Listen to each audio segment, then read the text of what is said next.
Atos dos Apóstolos, capítulo 11, versículo 19 a seguir, diz assim: os que foram dispersos a partir da perseguição que começou com a morte de Estevão, capítulo 11, versículo 19, se espalharam até a Fenícia, Chipre e Antioquia, não anunciando a palavra a ninguém que não fosse judeu. Alguns deles, porém, que eram de Chipre e de Cirene e que foram até Antioquia, falavam também aos gregos, anunciando-lhes o evangelho do Senhor Jesus. A mão do Senhor estava com eles, e muitos, crendo, se converteram ao Senhor. A notícia a respeito deles chegou aos ouvidos da igreja que estava em Jerusalém, e enviaram Barnabé até Antioquia. Quando ele chegou e viu a graça de Deus, ficou muito alegre e exortava todos a que, com firmeza de coração, permanecessem no Senhor, porque era homem bom, cheio do Espírito Santo e de fé, e muita gente se uniu ao Senhor. Depois, Barnabé foi a Tarso, à procura de Saulo, e quando o encontrou, levou-o para a Antioquia.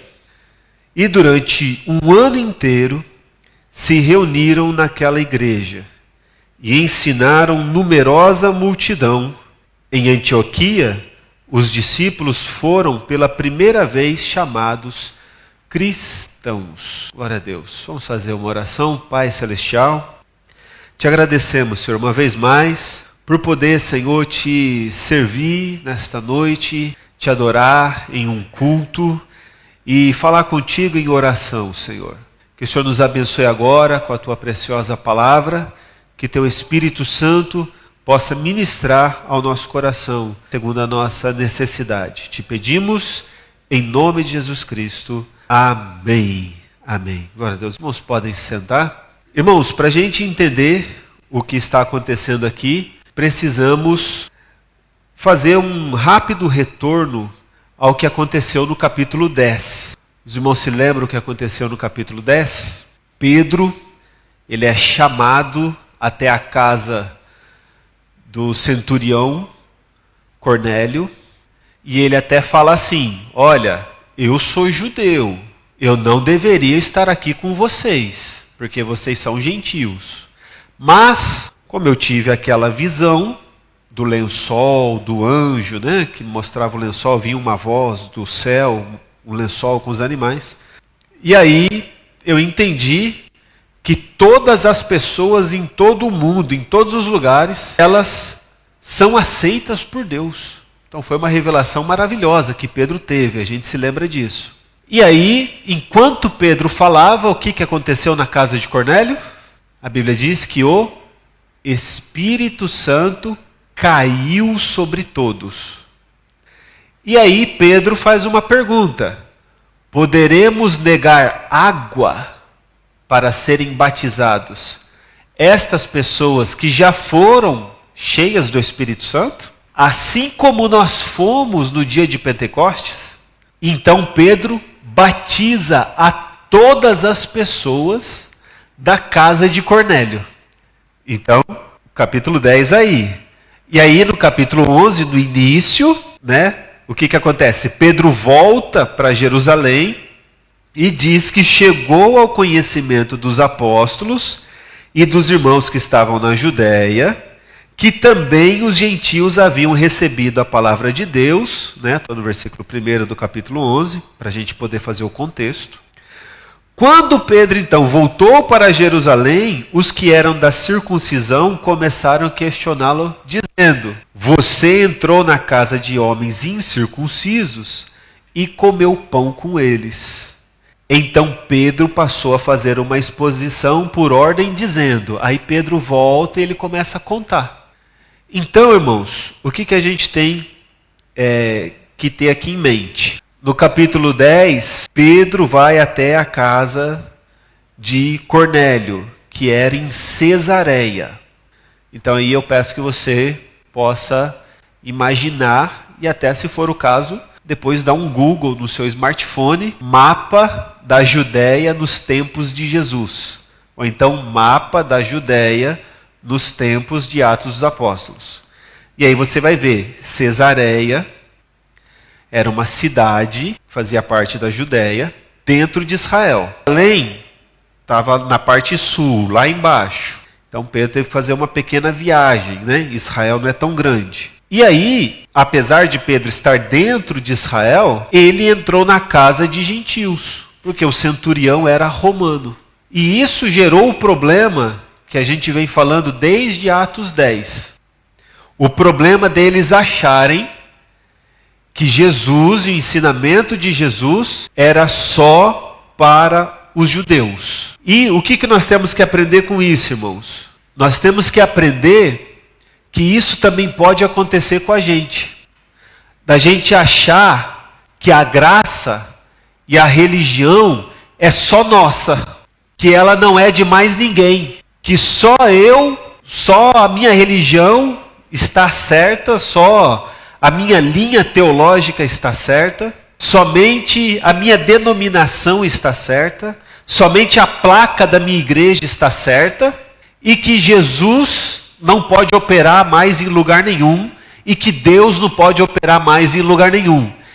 Esse tipo de pensamento é o que os apóstolos estavam aqui no capítulo 10 e no capítulo 11. Deus teve que mostrar uma visão para Pedro, para que pudesse movê-lo a entrar na casa de um gentil. Imagine você ter uma religião onde você acha que as pessoas não são dignas de que você entre na casa delas. O quão santo e especial você é de achar que alguém, porque é de uma outra nacionalidade ou professa uma outra religião, uma outra fé, não é digna de que você entre. Foi isso que Jesus ensinou para eles? Quando Jesus mandou os 70 de 2 em 2, Jesus falou: entre na casa das pessoas. Entre, se ofereça para entrar na casa das pessoas. Se vocês não forem bem-vindos, aí então você retira seus pés daquela casa, sacuda a poeira, né, das suas roupas, do seu sapato, da sua sandália, e siga a viagem. Mas você ofereceu. Irmãos, quando Jesus estava na terra, Jesus só andava na casa de pessoas santas. Jesus só ia na casa de quem era judeu, religioso, fariseu, que era o modelo de santidade da época. Era com essas pessoas que Jesus andava? Sabemos que não. Jesus ele frequentava as casas de quais pessoas? Publicano, que era cobrador de impostos, pessoas pecadoras, comia com publicanos e pecadores. A Bíblia fala, uma mulher pecadora que lavou os pés de Jesus com as suas lágrimas, derramou perfume. Mulher pecadora. E de onde os discípulos, agora em Atos, estavam tirando essa ideia de que não, vocês não são dignos de que eu entre na casa de vocês? Eles eram melhor do que Jesus? E será que nós crentes também, a gente não se acha melhor do que Jesus às vezes? Olha, não se misture com essa pessoa, hein? Olha, não chega nem perto. Pedro e os discípulos, por que não dizer aqui os apóstolos também, tiveram a dura lição de aprender diretamente de Deus, de que Deus queria salvar e dar também aos gentios o mesmo Espírito Santo que eles tinham recebido. Olha que interessante. Pedro então teve que se defender, estamos fazendo uma recapitulação, e aí ele conta tudo o que aconteceu e tudo mais. E aí diz assim no versículo 18, né? Aí no versículo 18, que é um pouquinho antes de onde nós começamos a ler. Quando os demais discípulos e apóstolos ouviram isso, acalmaram-se e glorificaram a Deus, dizendo: então também aos gentios Deus concedeu o arrependimento para a vida. Acalmaram-se, porque no versículo 2, né, diz que eles começaram a questionar a Pedro, né? Então eles questionaram com muita ênfase. Então eles se acalmaram. Ah, tá. Por quê? Porque é um argumento muito forte, irmãos. Porque você entrou na casa de um gentil pecador? Porque você os batizou? O Espírito Santo caiu sobre eles e eles falaram em línguas, do mesmo jeito que a gente falou. E aí, quem é que vai contra esse argumento? Quando o apóstolo Paulo teve a visão, viu Jesus, e ele ficou cego, e ele dirigiu-se até onde ele tinha que ir, Deus fala com Ananias e fala: vai lá e ore por ele. Ananias questiona Deus: Senhor, não sei se o senhor está sabendo, mas esse homem aí, ele persegue a igreja. Acho que não, será que o senhor não está errado, não? Às vezes a gente já está tão acostumado no nosso jeito de ser crente, no nosso jeito de ser religioso, que quando a gente vê Jesus usando outras pessoas com outro estilo, com outro jeito, a gente fica: será que é de Deus mesmo? Será que é de Deus? Porque Deus não está nisso não. Baseado em quê, meu irmão, minha irmã? Você fala uma coisa dessa? Quem é você? Quem sou eu para querer proibir, coibir a ação do Espírito Santo?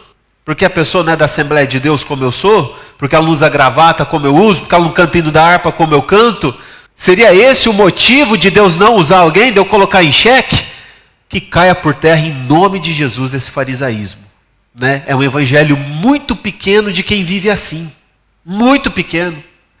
E esses discípulos que andaram com Jesus queriam viver um evangelho pequeno. É só nosso, hein, gente? É só do nosso grupo. Que céu pequeno, né? Que seria se fosse só de quem é igual a mim, né? Seria um céu muito pequeno. Então, esse é o contexto de onde vem a nossa leitura no versículo 19. No versículo 19, tem uma outra troca, tem um outro movimento geográfico no mapa, tá ok? No curso de teologia a gente vai lendo e vai passando os mapas. Mas aqui não quero cansar os irmãos e me tornar enfadonho de ficar passando mapas aqui para os irmãos, mas depois faça isso também. Versículo 19. Esses discípulos foram dispersos pela perseguição que sucedeu por causa de Estevão. E eles caminharam, veja bem, até a Fenícia, depois você olha o mapa, até Chipre, depois você olha o mapa, e até Antioquia, não anunciando a ninguém a palavra, senão somente aos judeus. Então, veja lá, eu entendo perfeitamente que eles estavam sofrendo uma perseguição, e que, é claro que quando você está com a sua vida em risco, você não vai falar tão abertamente que você crê em Jesus, né? Se você morasse na Coreia do Norte, se eu morasse na Coreia do Norte, a gente não ia sair assim jogando panfleto para todo lado, que seria preso, né? E sofreria as consequências. Então eu entendo, inicialmente, eles sendo judeus, eles fugiram de Israel para esses lugares e outros lugares também. E quando eles chegavam lá, nesses outros lugares, o que eles procuravam primeiro? Outros judeus. O que a gente fez? A gente saiu do Brasil, ou do Peru, da Bolívia. Quando chegamos aqui no Japão, a primeira coisa que a gente procurou? Bolivianos, peruanos, porque a gente queria a nossa comunidade. E os judeus também, das diversas perseguições que eles sofreram, muitas vezes eles procuravam uma comunidade local. Então, primeiro, eles anunciavam a palavra aos próprios judeus, ok? Mas aí, olha o versículo 20. Alguns deles, porém, que eram de Chipre e de Cirene, e que foram até Antioquia, falavam também aos gregos, anunciando-lhes o evangelho do Senhor. A palavra aí que aparece, alguns podem traduzir gregos como helenistas. E helenistas, às vezes, se refere diretamente ao grego ou ao judeu que tinha costume de grego. Então, o que quer dizer? Eu posso tanto falar diretamente a um japonês, ou às vezes eu posso falar com um brasileiro ou um boliviano que tem o costume de japonês. Ele nasceu, ele é brasileiro, ele pode ser boliviano, peruano, mas ele prefere falar em Nihongo, prefere falar em japonês. Esses dias levei meu filho para cortar o cabelo e os dois rapazes, tanto o que trabalhava cortando o cabelo quanto o rapaz que estava sentado, eles falavam em japonês. Mas eu sei que quem corta o cabelo é brasileiro, mas nasceu aqui, cresceu aqui e só falava em japonês. Quando o cliente saiu e foi embora, eu vi que tinha um rosto de estrangeiro. Eu falei, qual é a nacionalidade do cliente que estava aí sentado? Ele disse, era peruano. Eu falei, e por que vocês estavam falando em japonês? E ele disse, porque eu não sei falar muito bem espanhol, ele não sabe falar muito bem português, então para a gente é mais fácil falar em japonês. Olha só que coisa, né? O português e o espanhol que é tão próximo, mas para essa geração que nasceu e cresceu aqui, prefere até falar em japonês. Então isso também aconteceu nessa época. Essas dispersões, você ia com a sua família toda. E na época não tinha YouTube para o seu filho ficar vendo vídeo na sua língua mãe. E o que tinha era aprender o grego. Então muitas vezes era judeu que falava grego. Judeu que mantinha a religião judaica, mantinha a cultura judaica, mas também tinha o idioma e a língua grega. E isso facilitou para que a pregação de Jesus saísse do hebraico para o grego. Assim como nós também precisamos que a pregação de Jesus saia do português e do espanhol e vá para o japonês. É a mesma coisa, é a mesma situação, né? Então, uma geração que nasce aqui, que daqui a pouco começa a preferir falar em japonês, gravar vídeos em japonês, pregar em japonês, para que possa levar o evangelho também aos japoneses. E não só levar o evangelho aos japoneses, mas fazer com que essa geração que nasceu aqui entenda o evangelho. Porque já tem se tornado comum a gente falar com alguns adolescentes e você fala uma palavra em português, ele não entende. Aí você fala em japonês, entendi. Na nossa aula dos adolescentes isso tem acontecido já com certa frequência. Então a gente precisa de uma pregação do evangelho bilíngue, português e japonês, assim como os judeus, esses daí que foram dispersos, começaram a pregar em hebraico e grego, grego e hebraico, amém? Deus faz a sua obra, o Espírito de Deus faz a sua obra, a sua parte, e nós devemos fazer a nossa.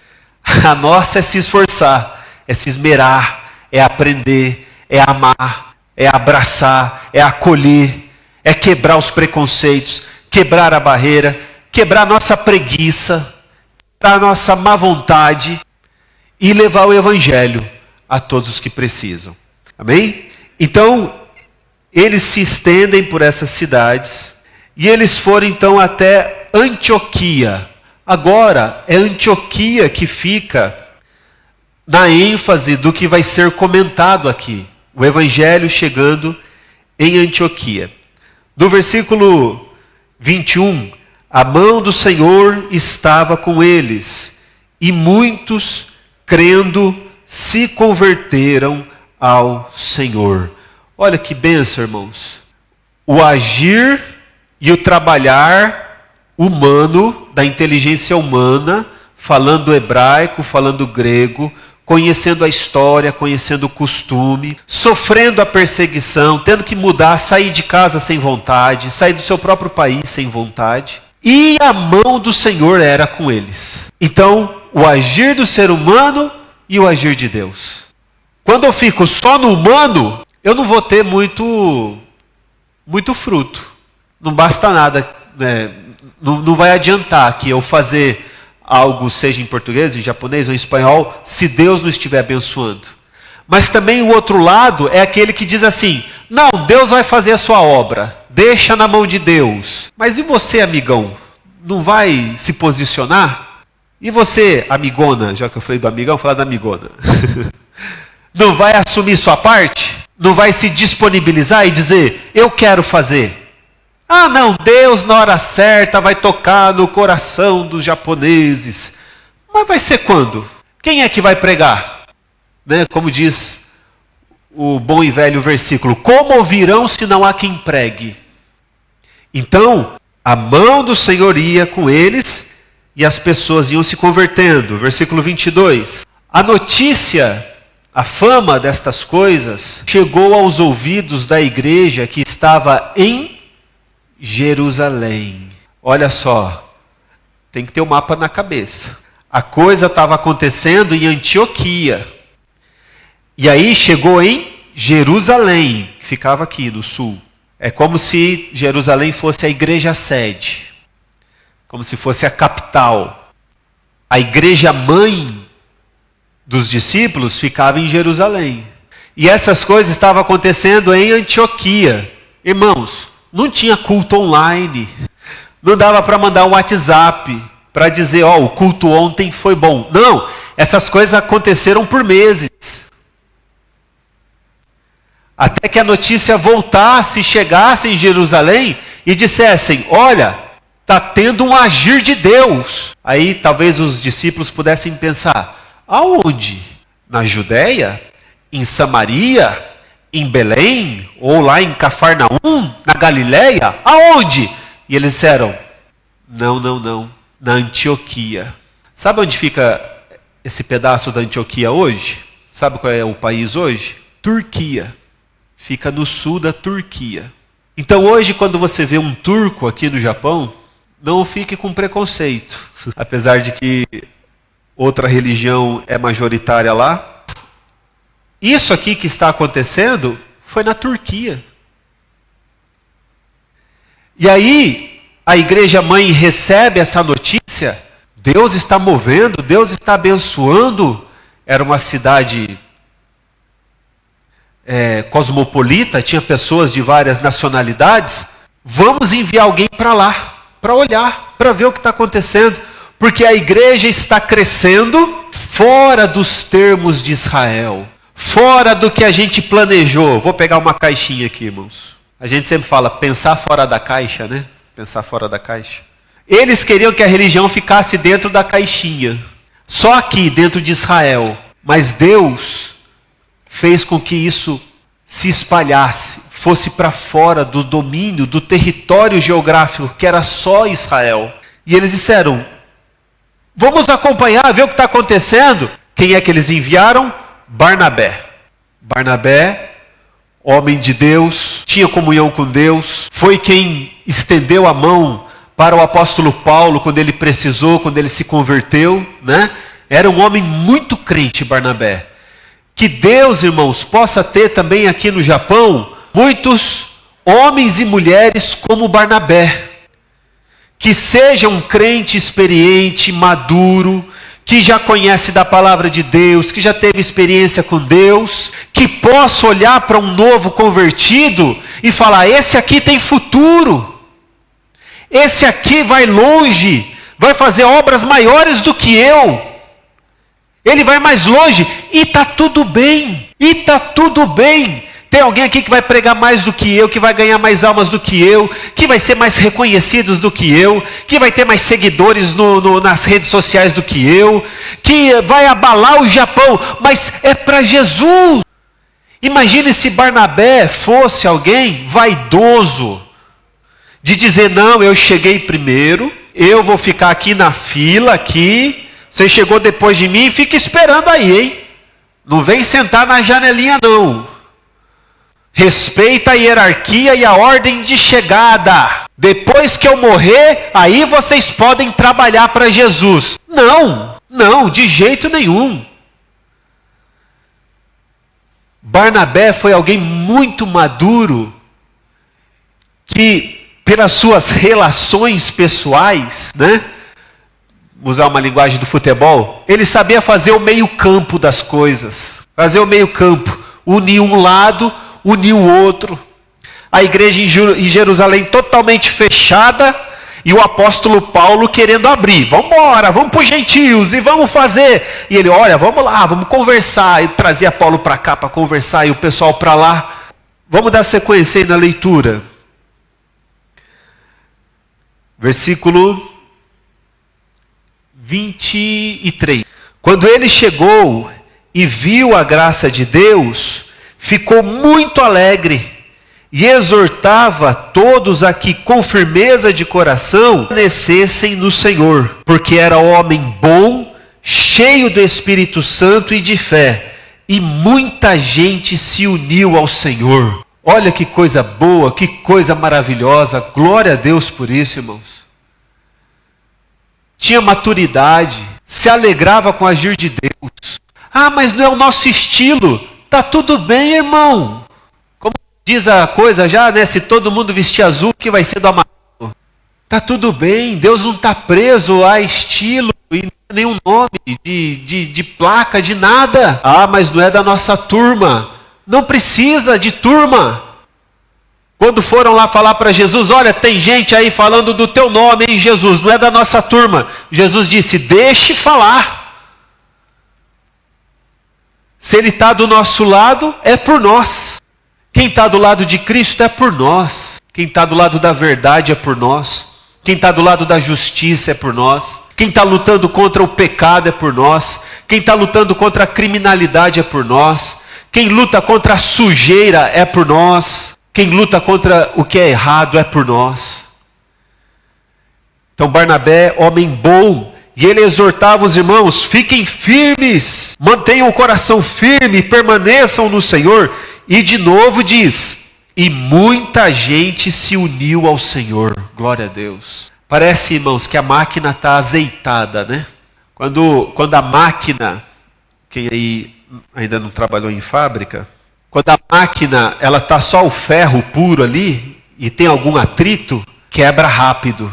Por isso tem que passar azeite, tem que passar óleo, para que o atrito entre as peças não estrague as peças. E quando a unção do Espírito Santo está na nossa vida, está no crente, está na igreja, também fica azeitado. É prazeroso servir ao Senhor. A gente não faz porque é obrigado. A gente não faz só por fazer. A gente não faz só por cumprir tabela. A gente faz por alegria. E aí, olha o que Barnabé faz. Versículo 25.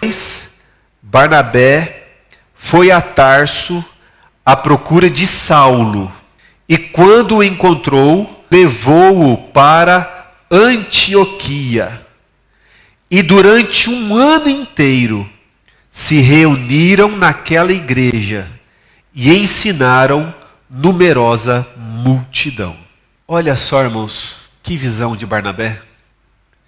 Quando ele vê aquele agir, tinha judeu, mas tinha os gregos também, gentios, cultuando junto. Ele pensa, preciso procurar Paulo, porque Paulo é alguém que já está capacitado para levar o evangelho para os gentios. Paulo, alguém que era formado em fina filosofia, ele até cita poetas que não eram poetas judeus, ele cita num dos trechos de Atos. O homem que praticamente moldou a teologia da igreja do Novo Testamento, bem capacitado para aquela missão. Por que Barnabé não pensou assim, já sei, vou trazer Pedro? Porque se Pedro viesse, ia querer colocar o costume judaico em todo mundo, porque a Bíblia fala que a Pedro foi confiado o evangelho da circuncisão. Então deixa quem é judeu manter os costumes judaicos, não tem problema. Mas ao apóstolo Paulo foi confiado o evangelho da incircuncisão. Então agora que está misturado aqui e tem os gregos, precisamos do evangelho para os gregos. Eu não vou chegar para o japonês e colocar costume brasileiro nele. Eu não vou chegar para o japonês e colocar costume da igreja brasileira, que os irmãos seguem lá no Brasil, e eu vou colocar aqui no Japão, não pode isso, não pode aquilo. Não pode pecar. Não pode pecar, seja uma pessoa santa, decente e tenha os seus costumes. E o apóstolo Paulo era a pessoa certa para esse trabalho. E Barnabé entendeu isso. Então, irmãos, se eu não consigo fazer um trabalho, vamos orar a Deus e falar: Deus, me dá a visão. Quem aqui no meu alcance pode fazer esse trabalho aqui que precisa ser feito para o teu reino? E eu vou lá humildemente e eu vou dizer para essa pessoa: irmão, irmã, rapaz, moça, e se você fizesse esse trabalho aqui, a obra precisa, Deus precisa, as portas estão se abrindo, você seria a pessoa certa. E deixa Deus usar, deixa Deus agir. Eles ficaram lá por 1 ano e ensinaram numerosa multidão. Que coisa maravilhosa. Qualquer passo errado aqui, irmãos, essa multidão não seria alcançada. Se fosse a insistência da igreja em Jerusalém em se manter no judaísmo, não teria alcançado. Mandaram o Barnabé para dar uma olhada lá o que estava acontecendo. Se Barnabé não tivesse maturidade, também poderia voltar com um relatório lá para a igreja em Jerusalém e falar: eles não estão vivendo como nós judeus vivemos. Estragaria tudo.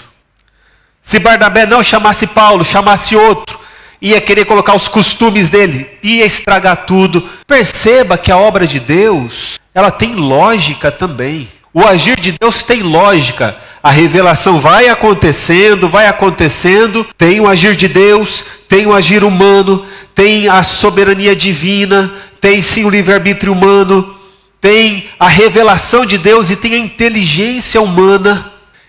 E os dois juntos trabalham em conjunto e vão alcançando uma multidão de pessoas. Precisamos aprender com o Senhor. E seguindo aqui, indo para o final. Em Antioquia, os discípulos foram, pela primeira vez, chamados de cristãos. Né? Essa palavra aqui, cristãos, cristianos, né? Ela era como se fosse um apelido pejorativo, né? De dizer que era um pequeno Cristo, mas se tornou a identidade dos seguidores de Cristo.